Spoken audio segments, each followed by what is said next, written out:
Bien, comenzamos una nueva Disculpe. clase de introducción al turismo. Hoy vamos a continuar con los aspectos que tienen que ver con la unidad 1, que vamos a revisar los factores que nos permiten identificar los principales rasgos de la actividad turística realizada. Y después vamos a ver algunas cuestiones como han estado analizando con Silvia en la parte práctica, las tendencias o lo que ha pasado y algunos datos de el turismo, y más que datos de turismo, porque son todos tristes en función de lo que ha ocurrido en el 2020, cómo eso ha impactado. Lo vamos a mirar desde otra óptica, vamos a dar vuelta a los datos.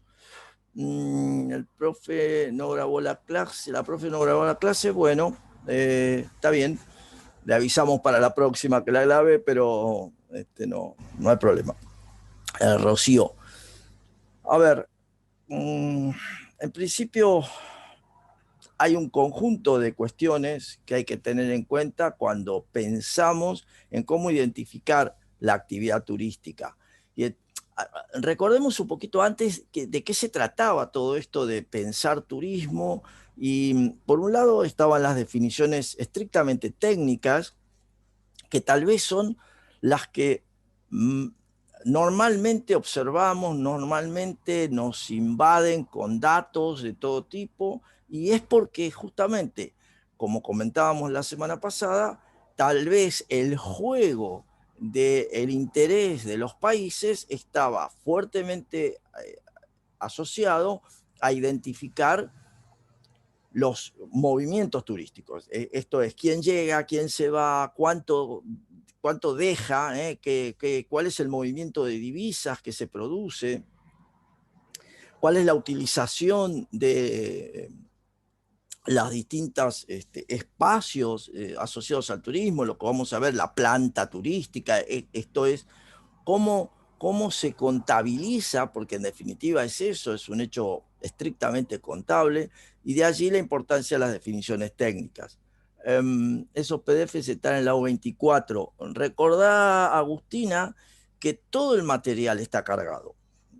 Si yo te sugiero que vos recorras el aula, vas a encontrar documentos y notas de clase o las presentaciones, que también en eso Laura hizo una separación. Están las presentaciones. Donde dice presentaciones, vas a encontrar todo este material.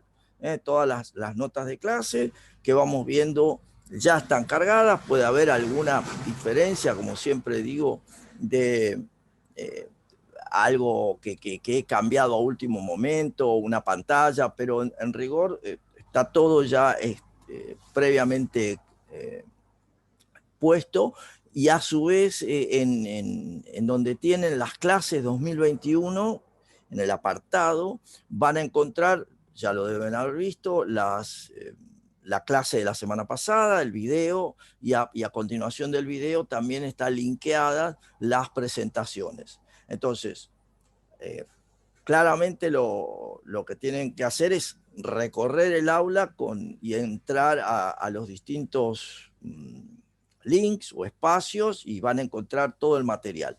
Asimismo, habrán notado que en el cronograma de clases 2021, también en la parte tanto de actividades prácticas, tienen identificados cuándo se evalúa cada unidad.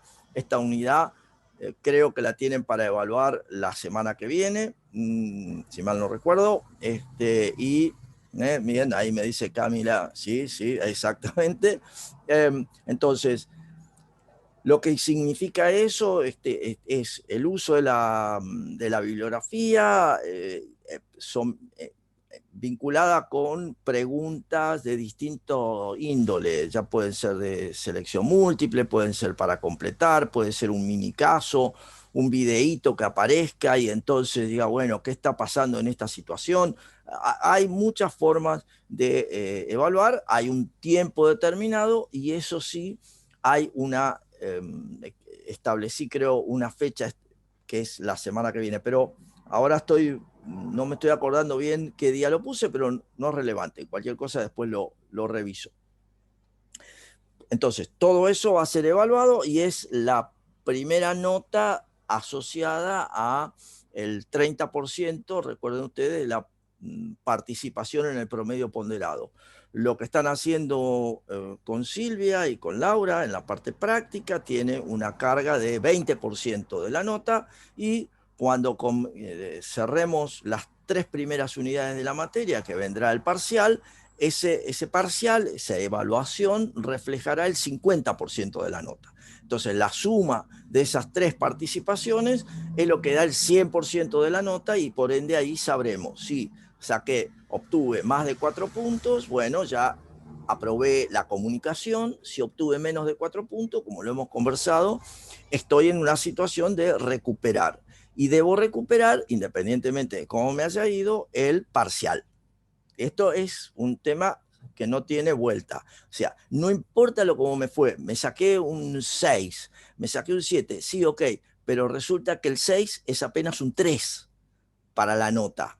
Es el 50%. Entonces, el resto no me fue bien, no hice los prácticos, en los test no estuve a la altura, vamos a decir así, estoy con un 3, tengo un 3. Entonces, el resultado es un 3. Quiere decir que tengo que recuperar. Profe, pero entonces me tengo que sacar una nota más alta que 6. Claro, porque todo lo demás no lo hiciste. Por eso es importante la participación, y por eso es importante que vayan trabajando tanto en la práctica como en los test, porque ahí está el 50% de la nota.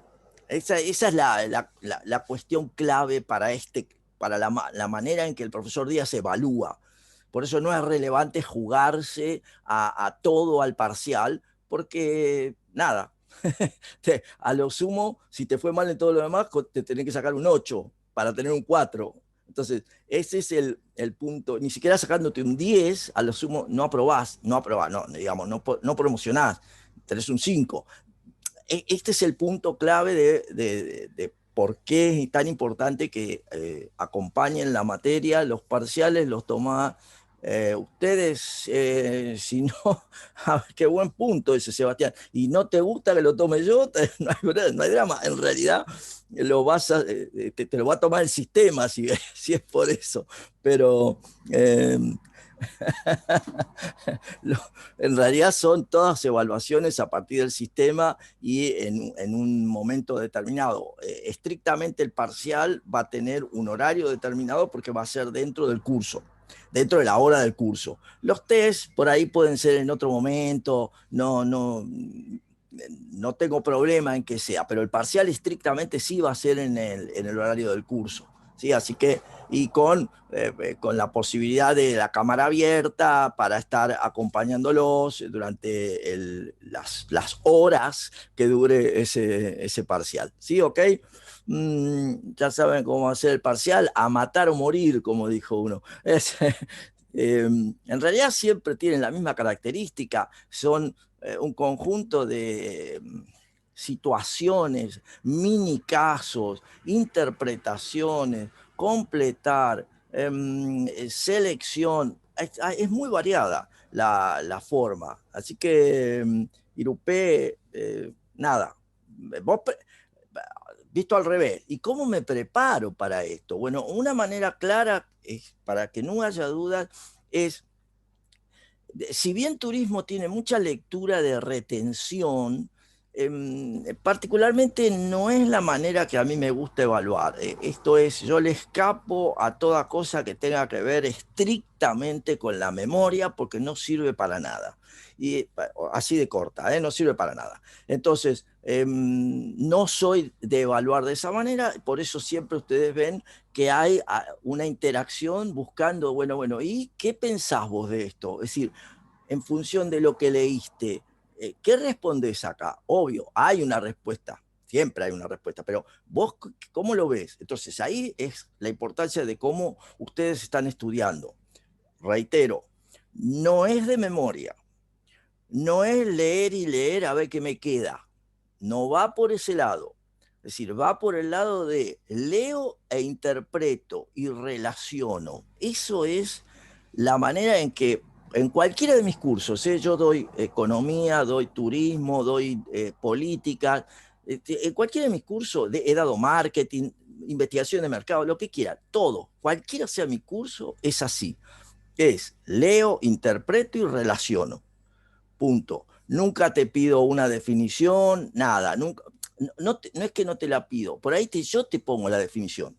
Yo te digo, bueno, a ver, ¿qué es esto? ¿Esta definición de qué se trata? ¿Con qué tiene que ver? Que con una forma de ver, es conceptual, es técnica. Yo iría por ese lado. O sea, yo te pongo la definición para que vos la analices.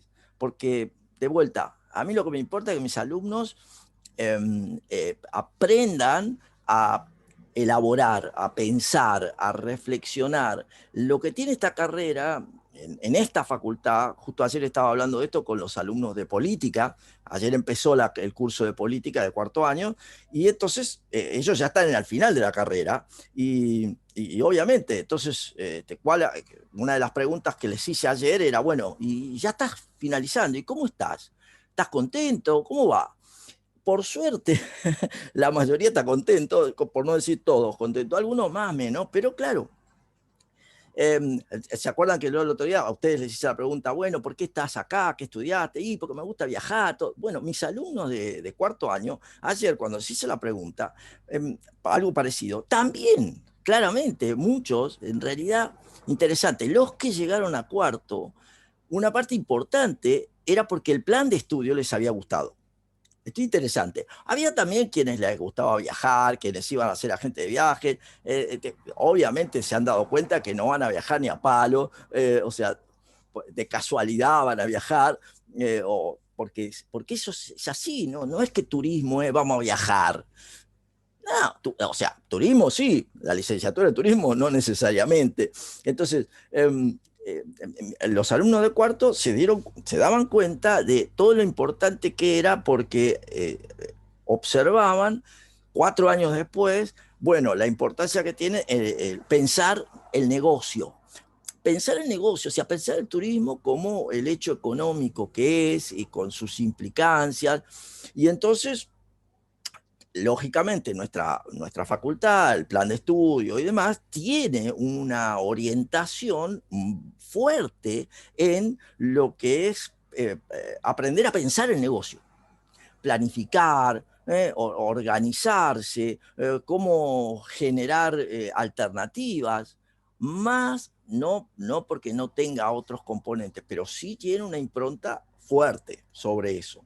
Entonces, lógicamente, pues, si yo quiero, como profesor, que ustedes cuando lleguen a cuarto año estén en condiciones de salir a la calle como licenciados en turismo, desde el vamos tengo que buscar que la capacidad que ustedes van a desarrollar es de investigación, de identificación, de capacidad para relacionar, para poder poner en juego todo y no tener que repetir como loro algo que dicen los libros, que encima muchas veces los libros dicen pavada, porque es real, dicen pavada. Y te volví profe, bueno, pero dicen pavadas y ayer más interesante era, mis alumnos de cuarto todavía repiten pavadas. Pero, a ver, esto es porque hay todo un tema en el medio. Hay mucha carga de la industria turística, hay mucha carga del fenómeno del turismo. De hecho, así como, wow, son todas pavadas. Son pavadas. No existe.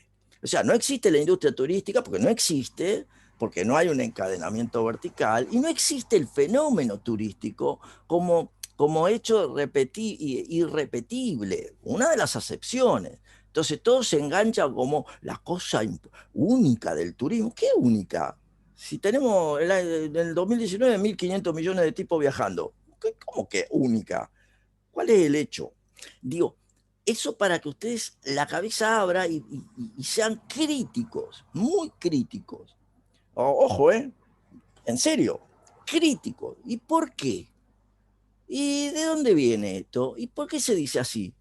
Es decir, porque, soy franco, muchas de las lecturas, que son la corriente principal que se lee en turismo, tienen un sesgo de definición técnica. Y entonces va por los números.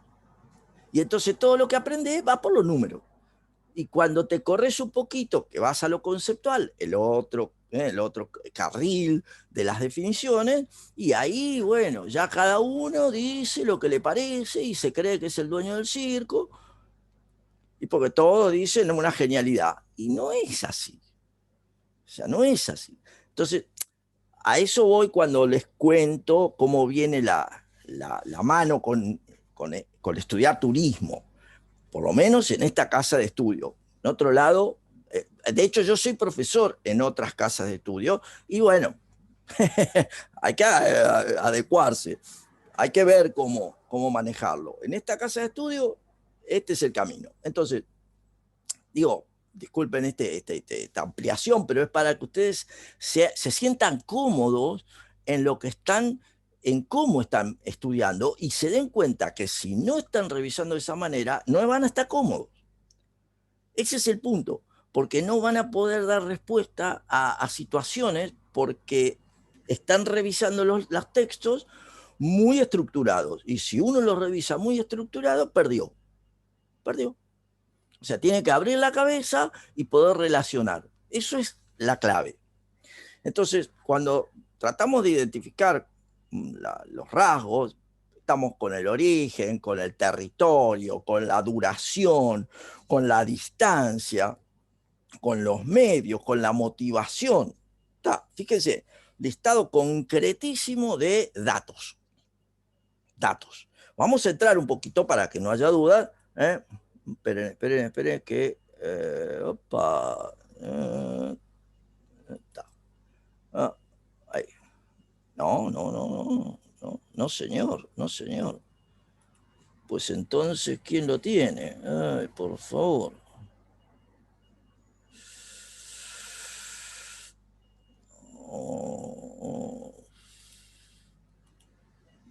Wow, te fuiste. Para que lo veas bien. No me deja nada ahora. Ay, por favor. Hola. Ahí está. Bueno.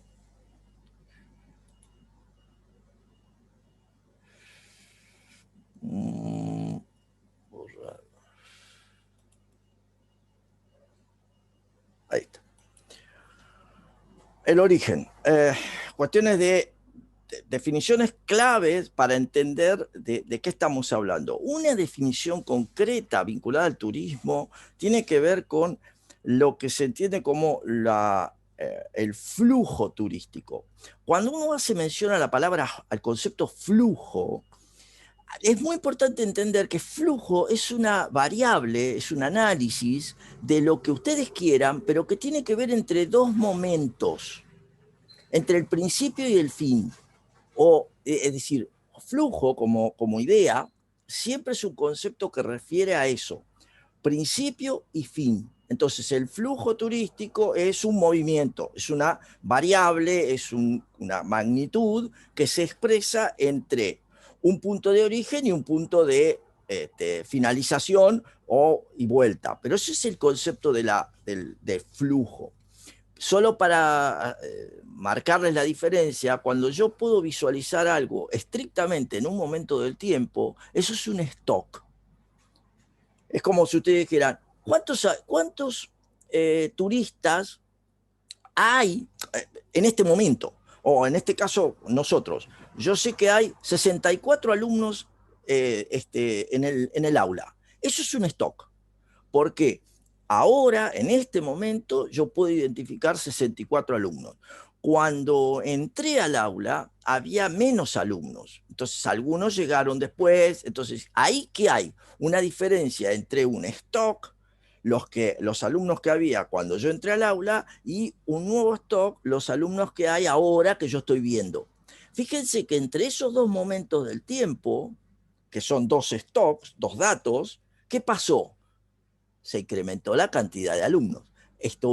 Hubo una variación. Eso que estaban viendo con Silvia, el concepto de variación, en definitiva es eso. Es la representación de un flujo, lo que pasa entre dos momentos. Digo, porque, para que relacionen absolutamente todo lo que están viendo. Entonces, las corrientes tienen que ver entre los movimientos, entre un punto de origen, el país emisor, la región que emite, y el punto de llegada, o el país receptor, o el destino. Son todos similitudes. En este momento que las corrientes turísticas, el movimiento turístico está cerrado, ¿dónde estamos viendo los flujos turísticos? Bueno, en Argentina lo vemos entre Buenos Aires y la costa, o entre Buenos Aires y Bariloche. Ahí están viendo el flujo turístico, la corriente turística. ¿Por qué? Porque nadie, en rigor, casi nadie puede salir. Entonces ya tengo un movimiento. En otros países que se están moviendo, ustedes por ahí han leído las burbujas o el concepto de traslación entre países que se han puesto de acuerdo, y entonces Costa Rica se puso de acuerdo con Estados Unidos por allí, y se genera una suerte de corredor entre ambos países porque dice, sí, está todo bien, entonces ahí hay una burbuja. O algunos países asiáticos, entre ellos, que dicen, sí, Japón, por ejemplo, que no ha tenido gran cantidad de casos. Ustedes saben que Japón no tuvo casos, entre otras cosas, porque la característica de los japoneses es no tener cercanía. Es decir, si ustedes han visto montones de momentos entre cómo se saludan los japoneses, ¿sí? No hay cercanía, siempre es una reverencia. Si no hay un abrazo, no hay un beso. Bueno, esto también tuvo una implicancia en la cantidad de casos, que fue menor por esta cuestión. De por sí tienen normalizado el barbijo hace mucho. Sí, también, Alan, eso es válido por el tema de la contaminación ambiental. Pero cuidado, la contaminación ambiental normalizó el barbijo en Japón. En China, la contaminación ambiental existe y es parte ¿de qué? De las principales ciudades. El barbijo es parte de las principales ciudades, pero no es así del interior. Y ustedes dicen, ¿dónde empezó el problema? En Wuhan. ¿Y qué había ahí en Wuhan? Nada, nada. Es el interior de China, está todo bien, vamos, dale para adelante. En Corea del Sur también hay muchísima contaminación. Sí, correcto, Lucas. Todos esos países normalizaron ya hace muchos años. Yo estuve en China en el 2015 y ya era un hecho, era común, dada la contaminación, el uso del barbijo y punto. Y todo el mundo, barbijo como ahora vemos, el barbijo con la boca, con lo que sea. No, en China eso ya era viejo directamente en el 2015 porque era parte de la vida. Entonces, eh, núcleos turísticos, país emisor, país receptor. ¿De qué depende esto? Bueno, claramente el emisivo es el que tiene capacidad económica, que tiene un entorno social que favorece la salida de sus habitantes. Entonces, se constituye como un emisor neto cuando tiene más salidas que entradas. Ejemplo histórico, nosotros, Argentina. Argentina históricamente siempre fue un país, o sea, un núcleo emisor neto, porque siempre los argentinos en general hemos salido más al resto del mundo que los turistas que venían del resto del mundo. Por eso hemos sido país emisor neto. En un periodo de tiempo, después de la devaluación del 2001 hasta el 2011 más o menos, y en los últimos años en el gobierno del presidente Macri, en alguno de los periodos, se produjo al revés, que fuimos país receptor neto, donde un núcleo receptor. ¿Por qué? Porque en función de la devaluación, es decir, en función del valor de nuestra moneda, relación con el resto del mundo, éramos más baratos para el resto del mundo, y entonces eso se traduce en una fuerte corriente, digamos, receptiva, una fuerte corriente de pasajeros que vienen del resto del mundo, más que nosotros saliendo. Empiecen a notar la importancia que tiene, lo vamos a ver en la unidad 3 esto, la importancia que tiene el tipo de cambio, el valor de nuestra moneda en relación con la de otro país. El tipo de cambio es, para entenderlo, ¿cuánto compro con un peso? ¿Cuánta moneda extranjera compro con un peso? Hago una... a mí también, no sé de qué es el a mí también, a ver qué pasó, a mí también se me cortó el Que se dejó audio. de escuchar. Yo Se lo estoy... escucha, profe, ¿eh? ¿Escuchan Yo lo bien? escucho Yo bien. porque... Sí. Lo Lo escuché Sí, escuché bien. bien. dale. Yo también escuché. Sí, se escucha bien. Nuestra moneda está muy devaluada, sería sí, exactamente, ese es el punto. Laura, no, yo también escucho bien, no, no es el punto, Laura. Bueno, ¿quién dijo eso? Moira. De nuevo, hago esta apreciación para que todos se graben esta idea. Todos los días ustedes están cansados de leer cuánto está el dólar. Es normal. Para nosotros, la manera en que vemos el tipo de cambio es cuántos pesos por dólar. Y entonces decimos, para hacer un número redondo, 150 pesos por un dólar. Eso es lo que sale. Lo correcto, para que no haya dudas en ustedes, es verlo al revés. Es decir, con un peso, ¿cuánto compro de la otra moneda? Ese es el concepto concreto, bien, bien planteado. Lo que pasa que nosotros con un peso compramos milésima, o sea, compramos una 150ava parte. ¿Se da cuenta? De la inversa, 150ava parte de un dólar. Entonces no tiene sentido. Por eso, lamentablemente, por eso la expresión monetaria, la expresión del tipo de cambio es así, es cantidad de pesos por cada unidad de moneda extranjera. ¿Sí? Pero nada, eso parece una tontera, pero a veces lleva a confusión, porque ¿cuánto es? Un turista extranjero con este cambio hace estragos. Guido, ahí algo, sí y no. ¿Sabes por qué? Por una sencilla razón. 150 pesos, vamos a decir ese número redondo, es el tipo de cambio en negro, en el mercado paralelo para usar definiciones técnicas. El tipo de cambio oficial, si ese turista extranjero gasta con su tarjeta, en realidad el tipo de cambio está en 90 pesos más el impuesto país, 90, 90 y pico. Entonces, él no recibe 150 pesos por cada compra o cada operación que hace cuando la hace con su tarjeta. Puede recibir 150 pesos si viene con su billete verde y va a alguna casa de cambio y logra cambiarlo, no necesariamente por derecha, porque por derecha son 90 pesos. ¿Se entiende el punto, Guido? Porque eso es interesante.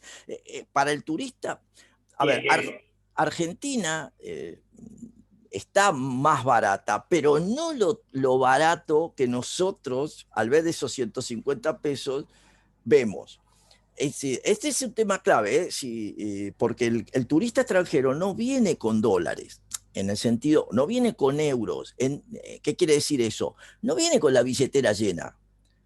¿Por qué? Porque la costumbre, la manera de moverse es usando el QR, ya hoy por hoy los chinos, todo cualquiera, el QR en el celular o la tarjeta con el chip.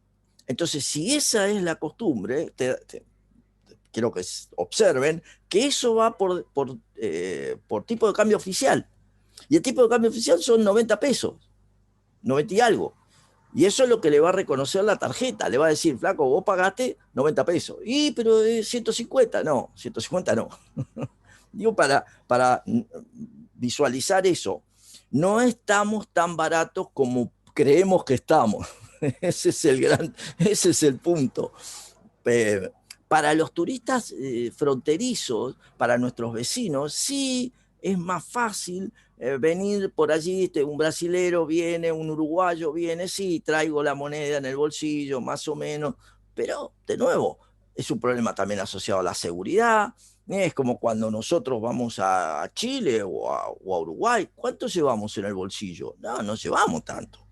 Sí, está bien, ellos no tienen problema, no tienen esa diferencia, pero en comparación, Venezuela está mucho más barato. Obviamente porque la moneda Exacto, Alan, porque la moneda venezolana, el tipo de cambio se ha depreciado o ha devaluado.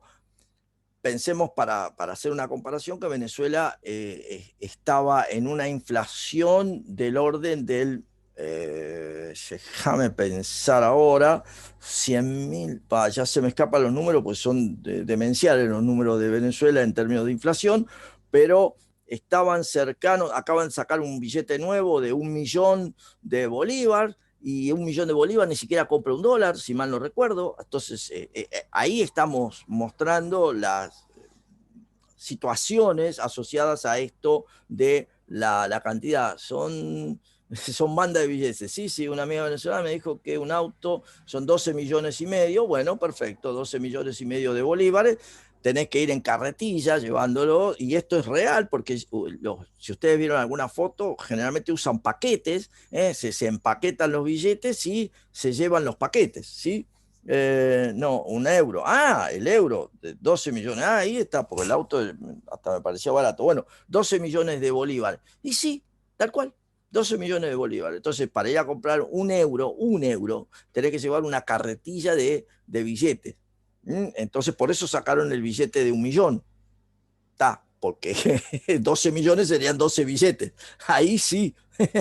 Ese es el problema cuando las monedas pierden valor. Lamentablemente Argentina también está en esa misma situación, no tan acelerado como Venezuela. Salario mínimo en Venezuela es un paquete de arroz. Sí, exactamente. Bueno, estas son las cuestiones, es muy importante los comentarios porque tiene que ver con eso, es decir, cómo nos movemos. La moneda pierde valor, como dice Alan, muy bien, pero en un segundito. Cuando se imprime más billetes, exactamente, Alan, de buen punto, eso se los enseño a mis alumnos en economía, y con ustedes lo voy a trabajar en la unidad 4, ¿no? En la unidad, sí, la unidad 4 seguro. Pero el punto clave es que todo país que emite más billetes que lo que las habitantes quieren, lo primero que va a ocurrir es que te lo querés sacar de encima. Entonces, si yo tengo más billetes que los que quiero, ustedes dirán, no, dame billetes, yo quiero. Sí, sí, está bien a título individual, pero el punto es cuando todos tenemos más billetes que los que queremos, nos lo queremos sacar rápidamente de encima, porque nos damos cuenta que esa es una mercancía, el billete, que abunda. Y si es una mercancía que abunda, pierde valor. Esto es lo que están dando a entender. Si es cualquier cosa que abunda, pierde valor. Y entonces, si pierde valor, es claramente ahí se produce el me quiero sacar esto que pierde valor, me lo quiero sacar de encima. ¿Y cómo me lo saco de encima? Voy y compro. Voy y compro. Lo que sea. Y al comprar lo que sea, presiono sobre lo que hay. Si no hay más, en el sentido de no hay más chupetines o no hay más paquetes de arroz, si no hay más, presiono sobre lo que hay, el precio de eso sube, porque todos queremos sacarnos el billete de encima para comprar lo que sea, paquete de arroz, kilo de pan, ladrillos, lo que sea. Entonces, el precio de las cosas sube, y sube porque nosotros nos queremos sacar de encima esos billetes que exceden lo que queremos tener. Ese es el principio del proceso inflacionario. Es así, ¿eh? Así de simple. No, no, es más complejo. A mí me dijeron, así de simple. Acuérdense, en, tienen la suerte o no de tener un profesor que es economista. Así que, chao, bánquensela. Ese es el punto. Todo lo que les digo es la esencia del pensamiento económico aplicado. Entonces, bien, tenemos país emisor, tenemos país receptor, tenemos las corrientes principales, y entonces las corrientes principales están asociadas a... particularmente están asociadas al movimiento entre, a ver, en el norte, entre los principales países, los países emisores y los países receptores fuertemente están presentados entre lo que es América del Norte, Europa, una parte, digamos, el sur, la zona de Japón, el sur de China, punto. Y ahí está el movimiento. Después lo vamos a ver con algún número, pero ahí está el movimiento. Esa es la principal. Fíjense que el resto son las corrientes principales, las corrientes, los flujos turísticos, están acá arriba. Están acá arriba. ¿Y por qué están ahí arriba? Porque es donde está la capacidad adquisitiva, es decir, la capacidad de tomarse un rato para salir, y la cercanía.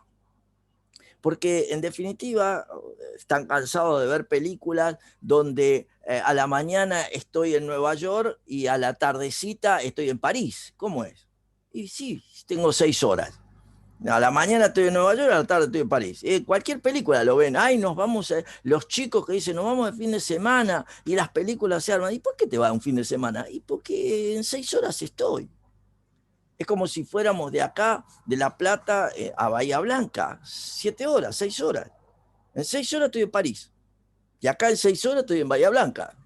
Obvio, en auto. ¿Estamos? Pero esa es la dimensión. Por eso tanta historia alrededor de todo esto. Esperen un segundito. A ver, un segundito. Dale. Entonces, para pensar esto, cuando yo diga, bueno, empiecen a analizar turismo. Bueno, en cómo analizo el turismo. Y tengo que ver los distintos componentes que hay. Y entonces tengo el análisis espacial, y entonces, para un cachito, tengo el análisis espacial, la localización, cuáles son las regiones emisoras, cuáles son las regiones receptoras. ¿Qué tiene una región emisora? Tiene ingreso, tiene capacidad de gasto, tiene tiempo libre, tiene desarrollo tecnológico. Entonces, eso es lo que le da más sentido a un núcleo emisor. Por el otro lado, ¿qué tengo? Y una región receptiva generalmente es porque hay atractivos. Esto es, porque hay una transformación de los recursos,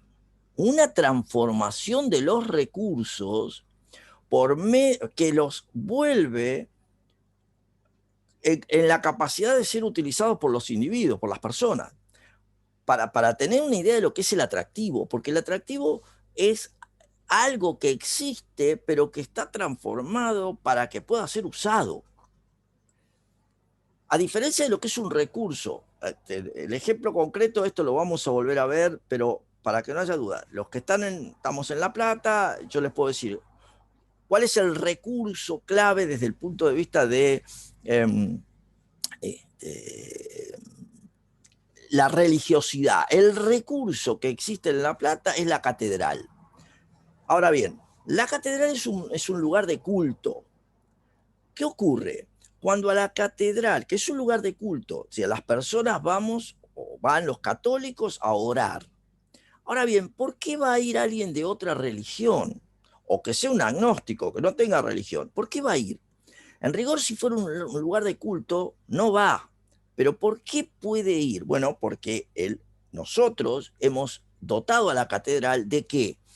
De exactamente, bueno, la arquitectura, la cultura, pero hemos dotado a la catedral de un bar, un museo, un ascensor para ir a ver desde las torres. Ahí está la transformación del recurso en un atractivo. Ojo, todavía tienen que pasar otras cosas, tengo que poder llegar, porque si la catedral está vallada, como a veces ocurre, no voy a llegar, el atractivo sigue estando y yo no llego. O sea, no se puede entrar. El recurso se transformó en un atractivo, pero no está disponible. ¿Ven cómo juega? Entonces, ahí está la importancia en el receptivo. Tengo un atractivo, tengo accesibilidad, como digo, y tengo, bueno, estabilidad política, y obviamente voy a ver cuáles son los impactos que eso produce. ¿Sí? Estabilidad política. Ya el otro día decíamos, bueno, nos gusta viajar a Chernobyl, planteaban algunos. Bueno, esa es otra historia, ese es el turismo asociado a zonas marginales, a zonas de terror, o a turismo bajo intereses especiales. No me da pelota, ahí está. Pará, upa, Entonces, las cuotas de mercado, no le voy a dar bolilla por la diversidad geográfica de los flujos, ese movimiento de turistas, de dónde vienen, cómo se genera esa relación entre el punto de salida y el punto de llegada. Y ahí aparecen datos, el volumen, cuánto gastan, cuántos ingresos tienen, la estabilidad política. Me faltó la última parte. No te hagas problema porque lo vas a tener todo en grabado, está grabado, así que después lo ves. Entonces, la característica cuantitativa por un lado y por el otro la característica cualitativa. Cualitativa es qué tipo de turismo hay. Y será turismo de élite, o sea, turismo de alta gama, de alto nivel socioeconómico, turismo masivo. Entonces, ¿yo dónde tengo turismo de élite? Bueno, piensen en Argentina, turismo de élite. Bueno, más o menos. Mar de las Pampas, si quieren, en la costa. Podríamos pensar Pinamar. Villa Gesell, turismo de élite. No, yo te diría que ahí es turismo de juventud. Vamos a engancharnos por ese lado, que es un segmento, pero vas a ver turismo de élite en el Calafate, los viajes a Ushuaia, vas a ver turismo de élite yendo a la Antártida. Hay un conjunto de situaciones donde es para un determinado grupo. No hay problema. Entonces, turismo social, turismo flexible, hay un montón de cuestiones que podemos ver en esto. ¿De qué depende que haya actividades turísticas? Y ahí está de nuevo, depende de lo que hay. Y entonces, atractivos naturales, atractivos culturales, fíjense, todo lo que comentaba la semana pasada, Argentina y sus parques, los parques nacionales. Bueno, esto es una característica muy relevante que tiene Argentina, por suerte, porque tiene áreas que están protegidas y que en definitiva permiten, bajo criterios de conservación, su visita, que lo podemos visitar. Entonces, podemos estar en La Pampa, ir a ver la brama del ciervo, en la reserva que hay en el camino del cruce del desierto, Bariloche, no la parte de los egresados, ¿a dónde van los extranjeros? Bueno, Alan, si estás pensando en el sur, también te puedo decir San Martín de los Andes, o más todavía Villa Langostura. De alguna manera ahí esos pueden ser espacios que tienen características, sobre todo han sido diseñados para que un determinado nivel de turismo acceda. Ustedes, se los comento, pero hace ya varios años la intendente en ese momento de San Martín de los Andes tenía el dilema de ver si permitía o no que los egresados, perdón, el viaje de fin de curso de quinto año, permitiera la entrada a San Martín de los Andes. Hubo una experiencia piloto y el resultado a los habitantes de San Martín de los Andes y al intendente, a la intendenta en particular, no le gustó. ¿Sí? ¿Por qué? Porque era más o menos reflejar, aunque con un poquito de ingresos superiores, lo mismo que estaba pasando en Bariloche. Y entonces, ¿qué estableció la intendencia? Claramente un impuesto, o no un impuesto, una tasa, volver oneroso el decidir hacer turismo de egresados en San Martín de los Andes.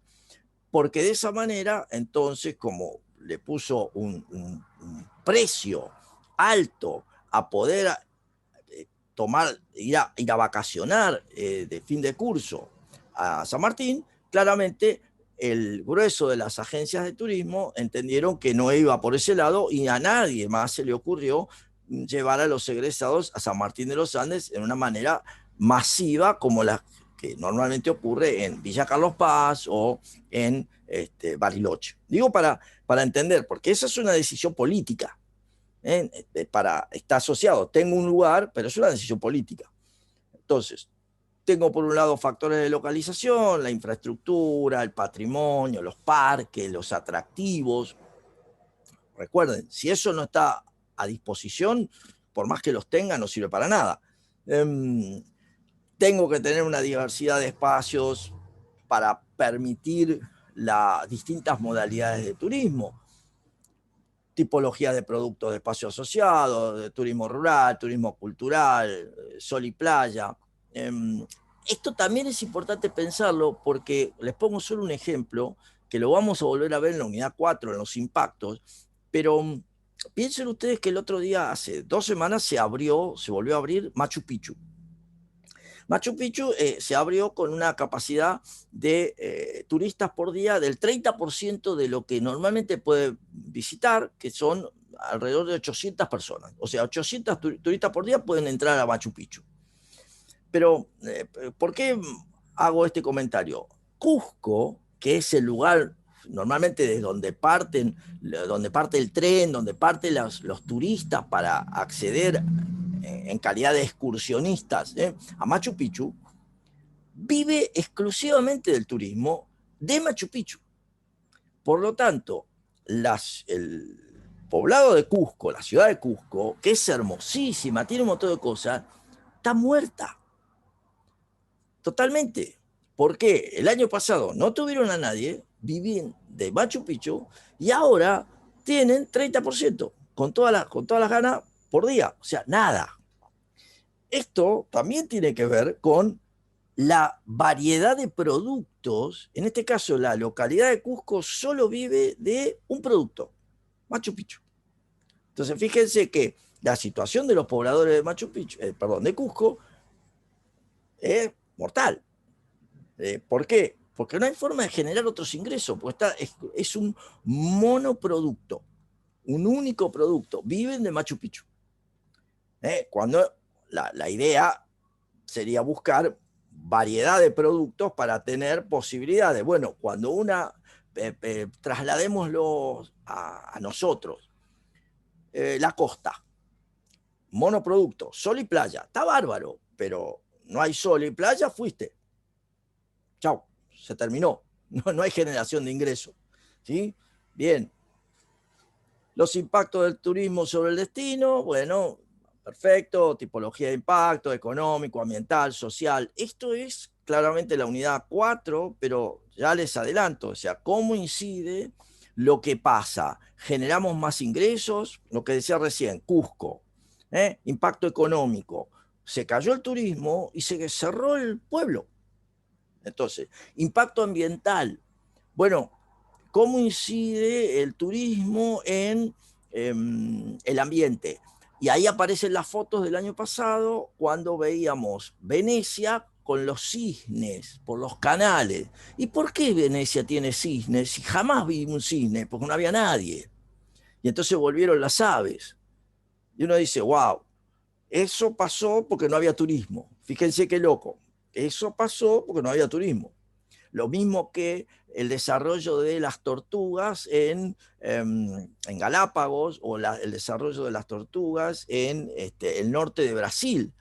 ¿Por qué? ¿Por qué más desarrollo de tortugas? Y porque nadie fue a pisarlas y a matarlas cuando están naciendo, que se van, que hacen su carrera desde donde está el desove que hizo la mamá tortuga para que llegan al mar. Eso es una caminata que la tiene que hacer cada tortuguita.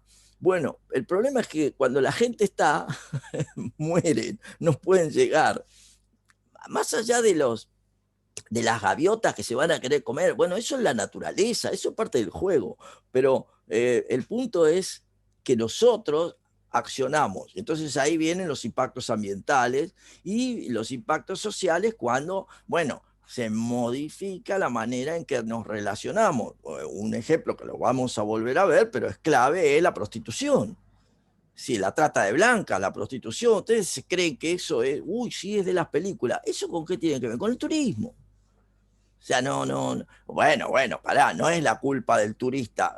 ¿Quién va a ir a buscar una menor en el sudeste asiático? ¿Qué es? ¿Alguien de ahí? No, es un turista. Entonces, eso que parece, epa, ¿dónde se metió, profesor? Eso es parte del juego, eso es parte del turismo. Uno podrá decir, no me gusta, me parece muy, muy bueno que me está diciendo. Es parte. Entonces ahí aparecen todos los efectos, por eso son impactos. Lógico, también vamos a tener el impacto positivo, la mejora cultural, en los términos sociales, aprender idiomas, el intercambio, perfecto, no hay problema, pero para que se entienda, entonces, tanto es positivo como negativo. Y la idea de las regiones, ¿qué características tienen? Generalmente, bueno, mayor desarrollo, tienen mayor renta disponible. ¿Qué quiere decir que tienen la renta disponible? Un tema que vamos a volver a ver en la unidad 3, es que tengo el ingreso una vez que pagué impuestos, ingreso menos los impuestos que pago, es lo que me queda para gastar. Eso es la idea de la renta disponible. Lógicamente, en países que tienen un mayor grado de desarrollo y un mayor nivel de ingresos y que la presión impositiva no es alta, Argentina, 3 pesos, sí, Alan, la presión impositiva no es alta, entonces tienen una capacidad de gasto en función de la renta disponible mayor que países como la Argentina, que tienen en este momento una alta carga impositiva. Nosotros pagamos más impuestos que muchos países similares a nosotros. Este es el punto. Bueno, obviamente tiempo de ocio asociado a cómo manejo mi tiempo libre, los aspectos demográficos, cuál es la edad, cuál es el tamaño. Nosotros todavía tenemos una población joven, lo vamos a ver. En Europa la población ya es grande en el sentido que el promedio está por encima de los 30 a 35, o sea, nosotros todavía tenemos promedios por debajo. Las costumbres, la educación, bueno, el desarrollo tecnológico. Una duda capaz de media tonta, ¿los impuestos se pagan estando únicamente en blanco? Excelente pregunta, Alan. Los impuestos se pagan siempre, pero vos decís, no, cuando voy en negro no pago. Está bien, lo que pasa que como nosotros como país, históricamente nos ha gustado encontrarle el caminito por el costado, como individuos, para no pagar. Desde el punto de vista de la conformación de los impuestos, las provincias o la nación ha establecido impuestos que vos no ves, en el sentido que están dentro de la conformación de los costos. Un ejemplo que es el peor de todos es el impuesto a los ingresos brutos. Ese impuesto es un impuesto que se conoce como en cascada. ¿Pagamos impuestos cuando compramos alimentos? Sí, exactamente, Micaela, pagamos impuestos. Entonces, ese es un impuesto en cascada. Nosotros no lo vemos, pero todos los que están en el proceso productivo de los alimentos o lo que quieran, tienen que pagar impuestos a los ingresos brutos. Alguno me podrá decir, ¿y si están en negro? Ok, tenés razón, pero tenés que tener todo en negro, para que no haya duda, porque cuando compraste un insumo necesario para el proceso productivo, ¿a dónde lo compraste? Si lo compraste en negro y el anterior lo compró en negro y el anterior, está bueno, está bien, es una economía totalmente negra. Y ustedes dirán, ¿se puede eso? Nosotros, Argentina, tenemos el 40% de nuestra actividad económica es ilegal. Dicho es no cumpliendo con todas las de la ley. Ese es el 40% de nuestras actividades. Hasta tu perro podría ser un impuesto. Bueno, hay impuesto en todo. Entonces, ese es el punto clave por el cual la carga impositiva se vuelve tan alta en Argentina, y no necesariamente es por estar en blanco, o sea, porque cualquier producto tiene en el orden de el 40% del precio que estás observando son impuestos. En hoteles puede ser el 60% hasta impuestos. En el combustible es más del 60% son impuestos. Entonces, la carga impositiva siempre está presente y en Argentina es muy alta. ¿Sí? Ese es un tema clave. Bueno, una segunda cuestión, el tema territorial, turismo de estancia, turismo residencial, esto lo voy rápido, si las cuestiones de turismo itinerante, lo que les contaba creo la semana pasada, es decir, la manera en que elegí andar por Europa cuando fui con mis hijas, bueno, arriba de una autocaravana, y entonces creo que depende de cada provincia, eso sí, los ingresos brutos sí. Hay menos impuestos en Ushuaia. En Ushuaia hay menos impuestos, Sebastián, porque tiene que ver con que está asociado a una ley de promoción industrial y a su vez porque está en zona franca. Hay ciertas zonas que los impuestos no se toman en cuenta dentro de la zona. Pero si vos te querés traer un auto o algo de Ushuaia para el continente, para hacerlo así, sí, ahí ya paga impuestos. Pero el consumo dentro de Ushuaia está vinculado con leyes nacionales que siempre han establecido en Ushuaia como una zona diferente para favorecer su desarrollo. Eso viene un poquito por ese lado. Bien, turismo itinerante, bueno, alguna cosa así. Una tercera cuestión, la duración del viaje. Tenemos que ver con turismo individual, turismo de lujo, turismo de masas, la capacidad económica que tenemos. Claramente, cuando la semana pasada conversábamos sobre la etapa fordista del turismo, es justamente eso, el nacimiento del turismo de masas. Entonces, el turismo de masa es la etapa donde, ¿qué buscamos? Todos buscamos lo mismo. Y entonces la respuesta de la propuesta turística es masificar. Masificar quiere decir estandarizar, quiere decir que trato de hacer todas las unidades o todas las propuestas iguales, asumiendo esta idea de la línea de montaje inventada por Henry Ford, y por eso venía el concepto de fordista. Entonces la línea de montaje es esa posibilidad de decir, bueno, hago todo repetido, todo igualito. Turismo de masa es eso, todo repetido, todo igualito. Entonces voy a comer 500 personas a la misma hora, en el mismo lugar, vemos la playa, se dan cuenta que esa playa, obviamente, esa playa en el 2019 fue cualquier playa de la Argentina y del mundo. En el 2020 eso no existió y en el 2021 tampoco. La pregunta es si ¿cuándo va a volver eso? Y alguno dirá, no, yo no quiero que vuelva eso. Ok, perfecto. ¿Cómo haces para que todos los cientos de miles de personas que decidieron ir a la playa no vayan? Son preguntas. No busco que tengamos respuesta, pero son los disparadores para darse cuenta por dónde viene el tema. Es decir, todas estas personas que ese año de esa foto fueron a la playa, seguro que quieren volver a la playa. No hay duda. Entonces, ¿cómo voy a hacer para que estén separaditos en una burbujita con un espacio de 2 metros? ¿Cómo hago? Lo hago, policialmente lo hago. Lo hago policialmente. O ustedes apelarán a ver, al individuo, a su conciencia social. Ok, bárbaro. Entonces yo les puedo asegurar, todos ustedes salen, todos. A ver, salimos, a ver qué onda. ¿Cómo salimos? ¿Y cómo nos juntamos? No, yo estoy a 2 metros. ¿De quién está a 2 metros? De nadie está a 2 metros. O sea, el problema es no poder ir a bailar, claro. Cuando vayamos a bailar, cuando salgamos para... ¿Qué hacemos? ¿Cómo bailamos? ¿Cómo nos juntamos? ¿Estamos? Varias fiestas de casamiento. Ya está. Fiesta de casamiento, reuniones, lo que te guste.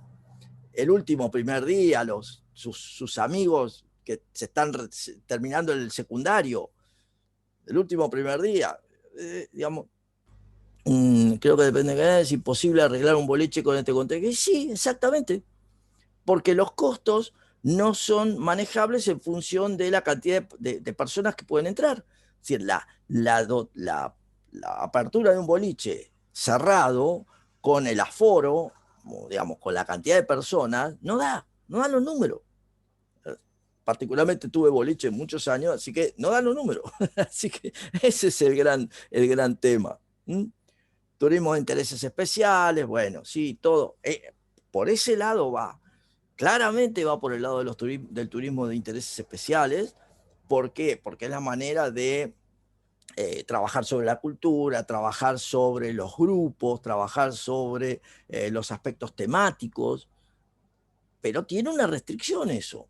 No puedo generar miles y miles de pequeños grupos para hacer turismo especial. Eso es la particularidad. Cualquiera de ustedes me dirá, bueno, profe, entonces aparece lo que usted nos dijo el otro día, el post-turismo. Claro. Y entonces voy a tener toda la movida a partir de estar sentado viajando con mi equipo de realidad virtual. Bueno, ya está. ¿Y qué hacemos? Y sí, obvio, va a venir por ese lado. Cuando no pueda salir voy a tener que apelar a la realidad virtual. Pero es lo mismo. No, claro que no es lo mismo, salvo que el desarrollo tecnológico te permita que sea casi lo mismo. Y usted dice, bueno, profe, pero tomó algo hoy a la tarde, se fumó algo. No, el punto es que es un desarrollo tecnológico.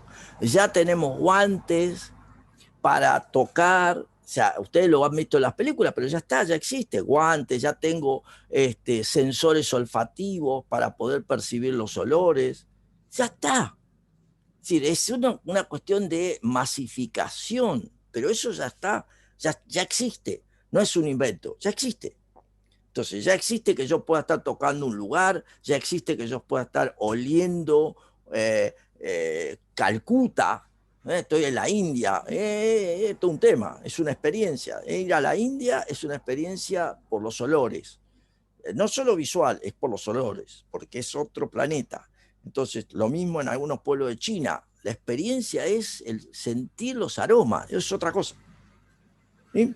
Entonces, ahí tengo todo lo que es turismo especial, tengo fíjense la posibilidad de recrear un destino. San Antonio Oeste, en la península, San Antonio Oeste es el lugar donde estaba Hierro Patagónico en el sur, que se cerró. La mina, digamos, la empresa de Hierro Patagónico, una empresa estatal, se cerró hace muchos años. Todos los pobladores vivían el trabajo en la mina, y el trabajo en la empresa. Cuando se cierra, ¿qué pasa? Se le pagó, se les dio indemnización, pero y todos pusieron un kiosco, un remis, nada, no había nadie. O sea, entonces, ¿qué ocurrió? Cuando se dieron cuenta, se pusieron a pensar y se dieron cuenta que ellos sabían algo y tenían algo que el mundo no tiene, que son cavernas. Que tienen cavernas y que esas cavernas podían ser exploradas. Y entonces, como gran parte de los habitantes de San Antonio Oeste eran mineros, o sea, trabajaban, conformaron cooperativas, espacios, empresas, para recibir a turismo espeleológico, es decir, el turista que le gusta revisar, meterse en las cavernas. Cualquiera de ustedes que vaya a Mendoza tiene esa situación en la zona de Malargüe, están las cavernas y allí se hace turismo espeleológico. Es una zona cerradita, complicada, no es para cualquiera, pero bueno, eso fue la posibilidad de que el turismo en San Antonio Oeste existiera y por ende le dio la posibilidad económica al pueblo, ¿no? que se conformara como un destino. ¿Tá? Bueno, medio de transporte, la motivación, la motivación, recreación, como decíamos el otro. ¿Cuáles son las motivaciones del turista en general? Hay millones, hay 7.000 millones de personas, hay 7.000 millones de motivaciones. Lo que pasa es que las estructuramos, la recreación, los aspectos profesionales, el resto, los estudios, la salud, pero concretamente yo ahora estoy dirigiendo una tesis que estamos explorando el turismo vinculado al consumo de drogas. Entonces, estamos en eso, nos pegamos un viaje en cualquier momento, sí, pero estamos justamente desarrollando un concepto que no está: el turismo asociado a consumo de drogas legales, ¿sí? Hay gente que viaja a Ámsterdam. Bueno, exactamente, Alan. Esa idea la estamos revisando a partir de la situación vinculada a Uruguay. Bueno, esa es la tesis, una tesis que estoy dirigiendo en este momento. Entonces, motivaciones, se pueden imaginar que hay millones, tantas como personas. Bueno, entonces, lo básico, el motivo de viaje, los propósitos del viaje. Bueno, sí, el grueso de viaja por el modo de transporte, viaja en avión.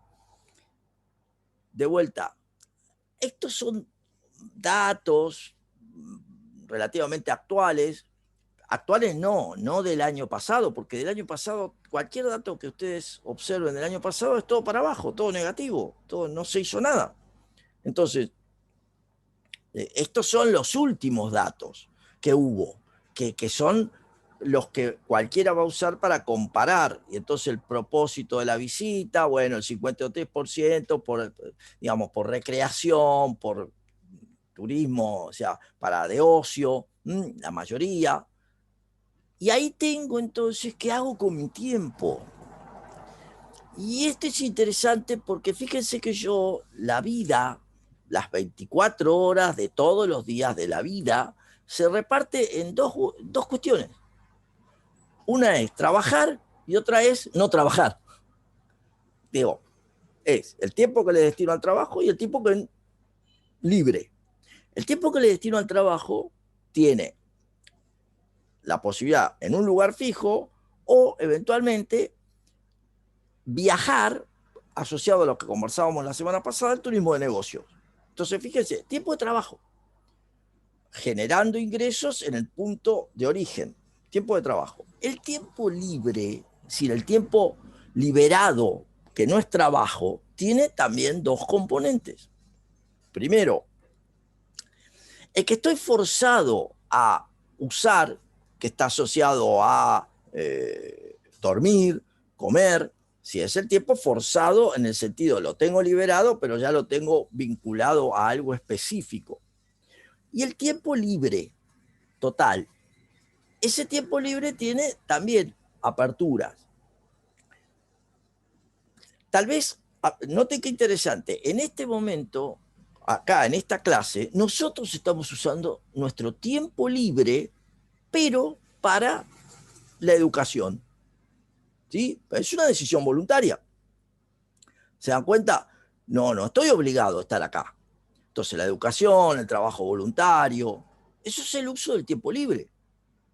Fíjense qué interesante. No estoy trabajando, si bien después yo puedo, pero no estoy trabajando. El resto, que no sea estar estudiando o estar haciendo otra cosa que me guste, es el ocio. La idea de ocio tiene que ver con la reflexión, con cómo los antiguos, los clásicos, los griegos, planteaban el ocio como la idea de la mirada interna, la reflexión. Es como si dijera, estoy mirándome la pelucita del ombligo. Así, digamos. Turismo de negocio sería, por ejemplo, alguien que trabaja como tripulante de cabina de pasajeros. No, a ver, sí, está bien, ya que tienen que descansar en otros países dependiendo de la cantidad de horas que estuvieran volando. Pregunto solo para sacarme la duda. No, Camila, eso no es turismo de negocios porque el tripulante en realidad está trabajando. Vos, la pregunta tuya que tiene que ver es, está trabajando en vuelo. Entonces, cuando salgo, dejo de volar, ¿qué soy? Si duermo, está bien, podría ser un turista, pero en realidad si duermo, pero para eso yo estoy asociado, vos decís, pero está haciendo turismo de negocio. No estoy asistiendo a un lugar. Mi trabajo es el moverme en el aire. visito la Torre Eiffel en París y como excursionista. Eso es cierto, sí, como excursionista puede serlo, pero en rigor de verdad usted se da cuenta que estoy trabajando. En todos lados estoy trabajando, porque es parte de lo que hago. No es turismo de negocio. Turismo de negocio es cuando yo asisto a una feria. Turismo de negocio es cuando yo asisto a una conferencia, alguna actividad que está vinculada a mi trabajo, está vinculada a mi trabajo, pero me pagan para que lo haga. Distinto es cuando mi trabajo es estar volando, mi trabajo es estar yendo arriba de un ómnibus, pasando de un país a otro, llevando pasajeros. Es mi trabajo. Es decir, eso es mi trabajo. No. Eso soy, en tal caso, un viajero. Por eso digo, ahí no lo puedo poner como es un turista de negocio, porque él no está haciendo turismo. Sí, está trabajando. Entonces, esta idea del ocio, claro, hay tripulaciones que pasan a veces una semana en destino. Sí, ok. Eso también tiene, o sea, que un artista que hace una gira mundial, no, un artista ya lo planteábamos, no es turismo, porque el artista va a ganarse el dinero en el lugar del destino. Entonces no va a justamente hacer lo único que habíamos establecido que no está asociado al turismo, trabajar en el lugar de destino. O sea, esa es la única actividad que no está asociada. Una persona que hace documentales, uno es el trabajo en sí, viajar. Documentales. En realidad,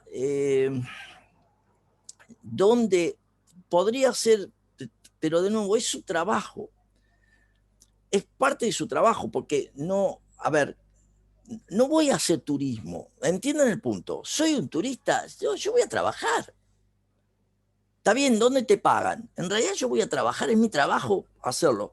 Bueno, ok, cuando vas a una feria, ¿es tu trabajo? Sí, a una feria sí, pero hacer un documental es un trabajo. O sea, ¿entrás como turista? No.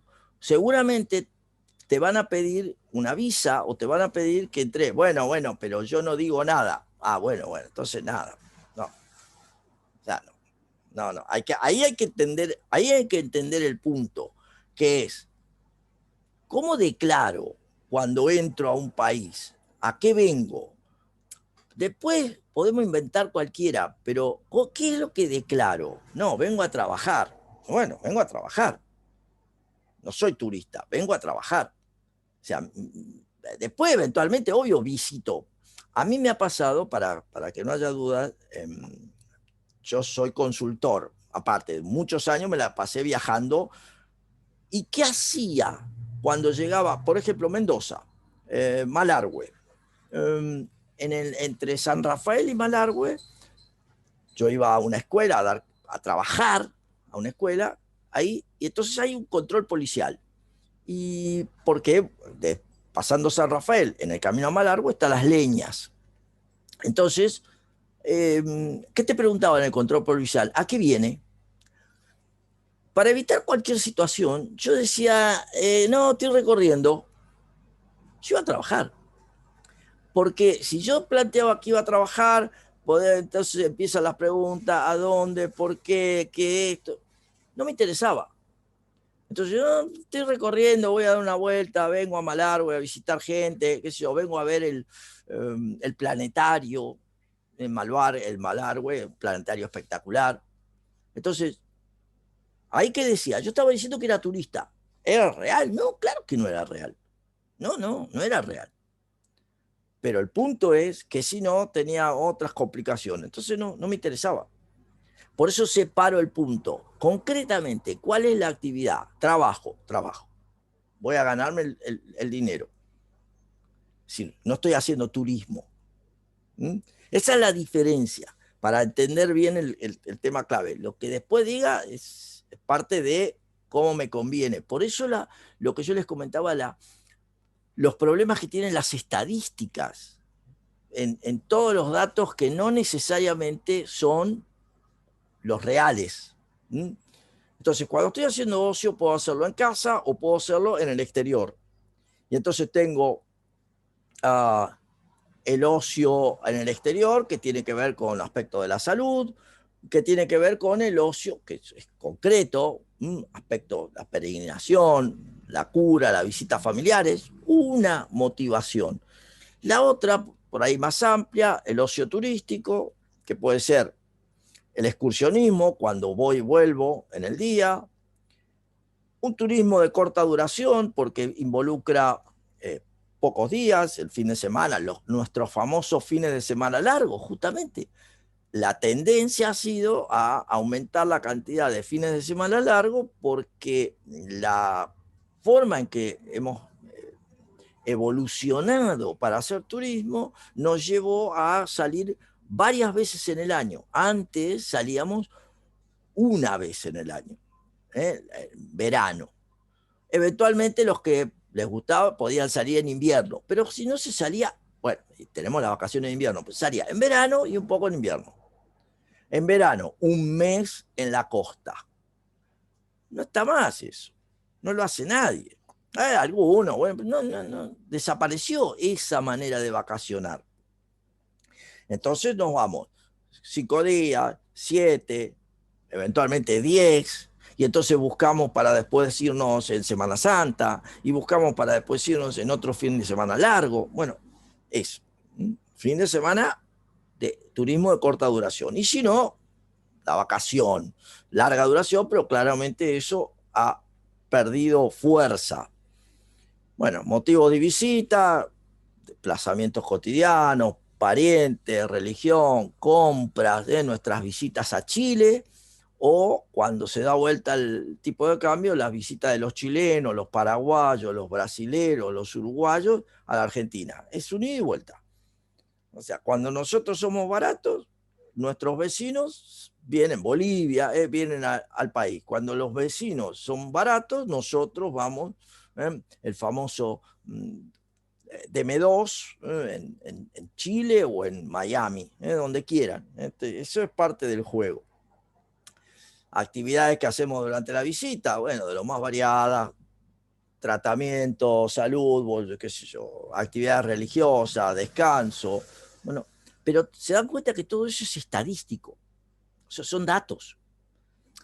Son datos en el sentido de, hay multiplicidad de cosas que podemos hacer, pero son todos datos. Bien.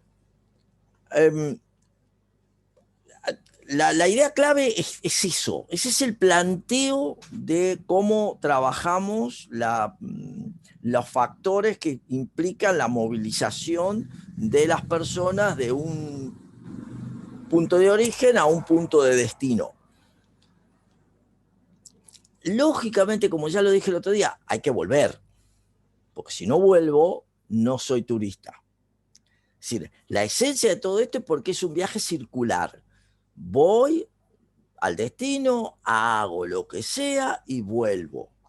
Y ahí es donde construyo el concepto de lo que tal vez en algún texto del profesor García van a encontrar como el flujo, entendiendo el concepto de sistema, el concepto de turismo, un flujo real, los pasajeros que van y los pasajeros a la vuelta, y el flujo, un concepto monetario, el manejo de dinero que está asociado a esos traslados. Esto lo vamos a profundizar en la unidad 2, que tiene que ver con aspectos de sistema.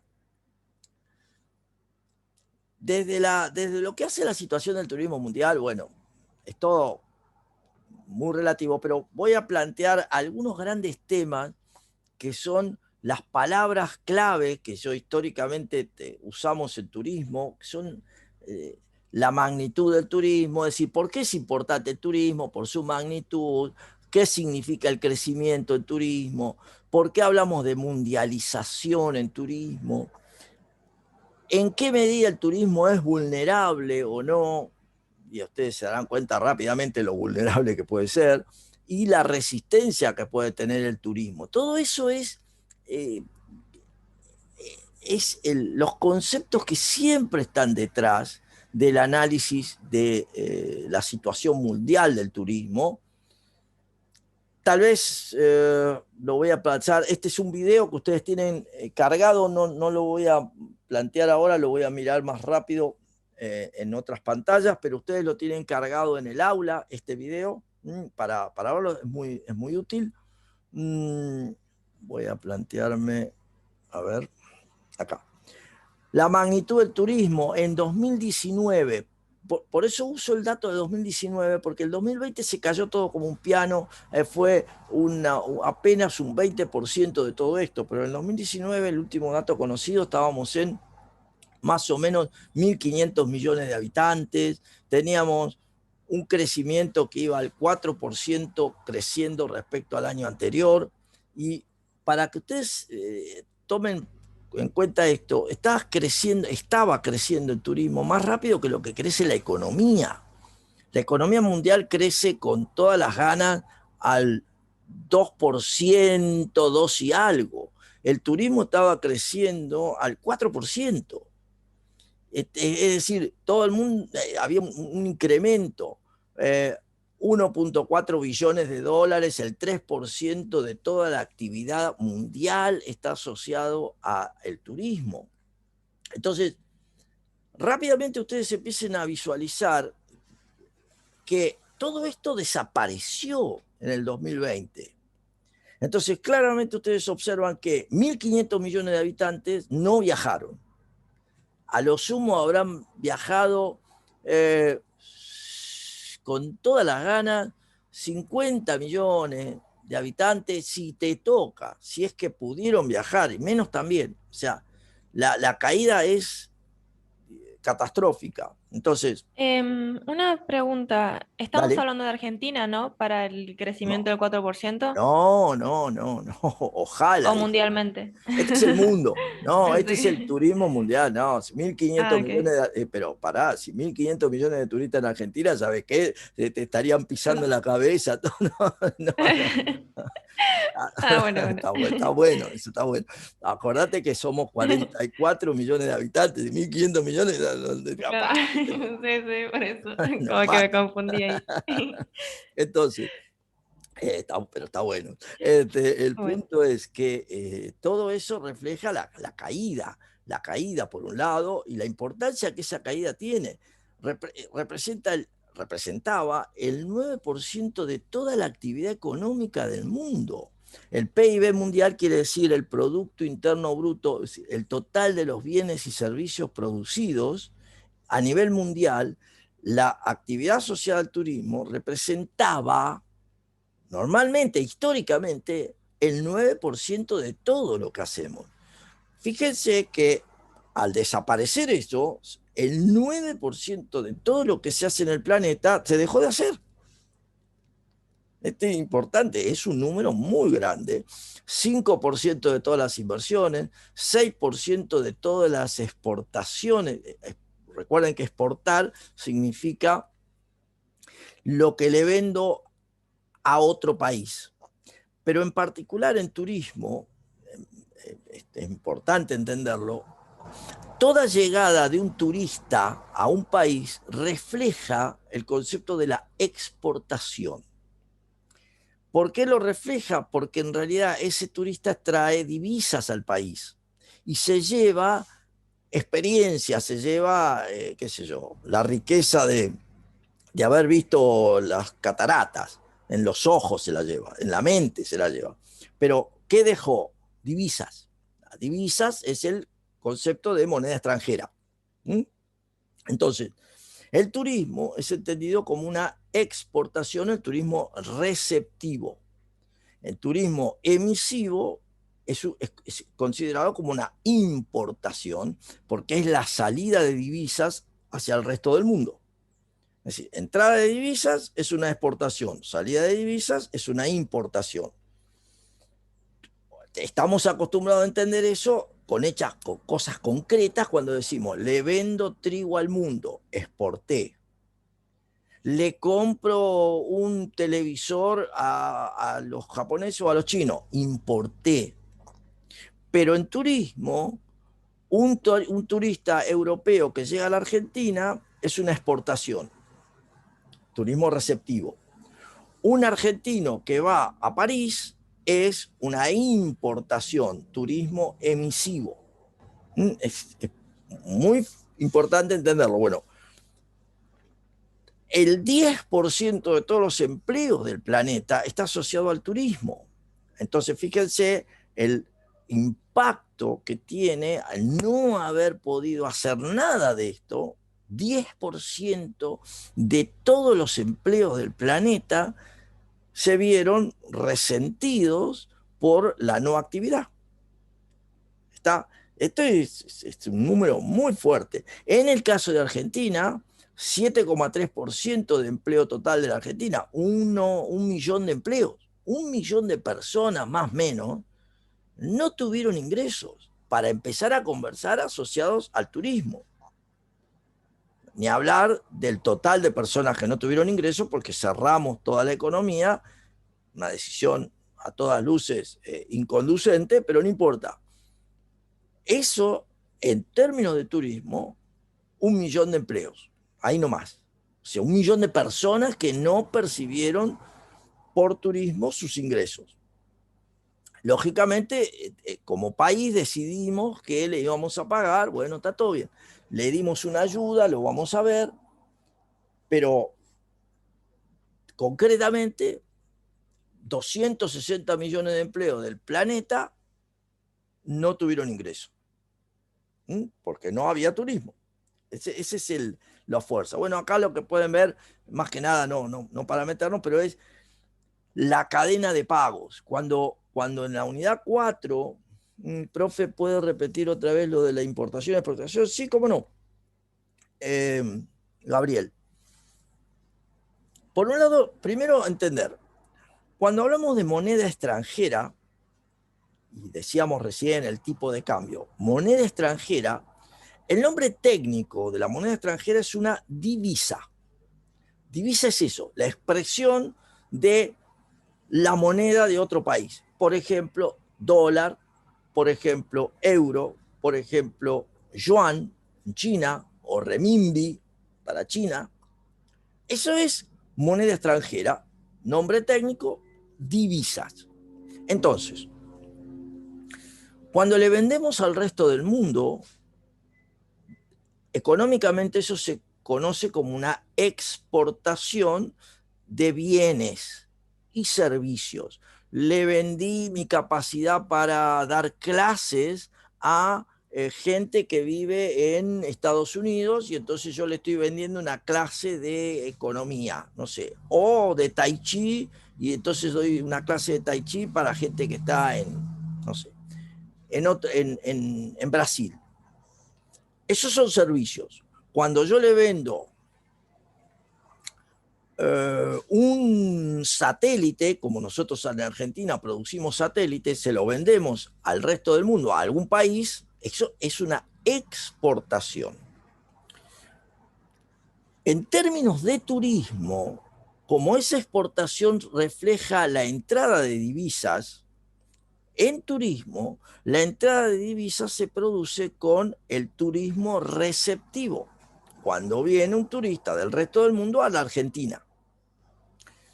Por el otro lado, nosotros importamos bienes y servicios cuando compramos al extranjero. Le compramos un Toblerone suizo, porque me gusta el chocolate, eso es una importación, o le compramos le compramos un show de, qué sé yo, Paul McCartney en Londres y lo pagamos por streaming y lo manejamos, qué sé yo, lo vimos por Netflix, por Spotify o lo que sea. Eso es una salida de divisas. Eso es una importación. En turismo, cuando los argentinos viajamos al resto del mundo, lo que estamos haciendo es llevar nuestras divisas al resto del mundo. El mismo concepto, salida de divisas. Entonces, turismo emisivo es salida de divisas. Turismo receptivo es entrada de divisas. importación en el primer caso, exportación en el segundo caso. ¿Se ve, Alan, o Gabriel, perdón, se ve el planteo? ¿Por dónde va? Ok, bien.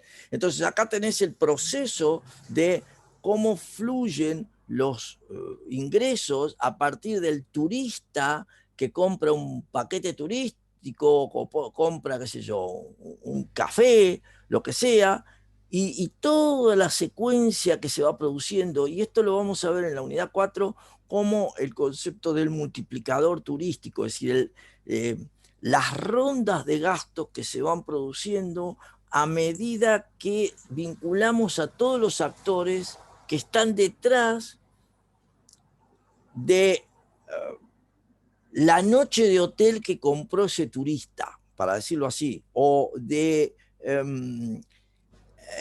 la cerveza que se tomó en Berlín o en algún lugar en Alemania. Si todo lo que hay detrás es esta cadena que se va relacionando porque son todos los procesos que se generan para darle respuesta a eso que es el pago que hizo el turista. Entonces ahí tenemos la situación. Bueno, aquí hay algo parecido, también lo tienen.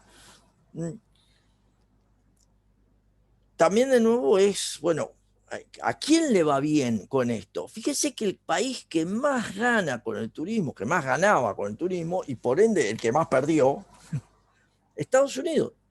¿Por qué? Porque generaba 206 miles de millones de dólares por la actividad turística. No hubo turístico, 206 miles de millones de dólares no se generaron. El segundo país, España, Tailandia, China. Pero fíjese la diferencia. España, que es el segundo país y europeo, es 3 veces menos.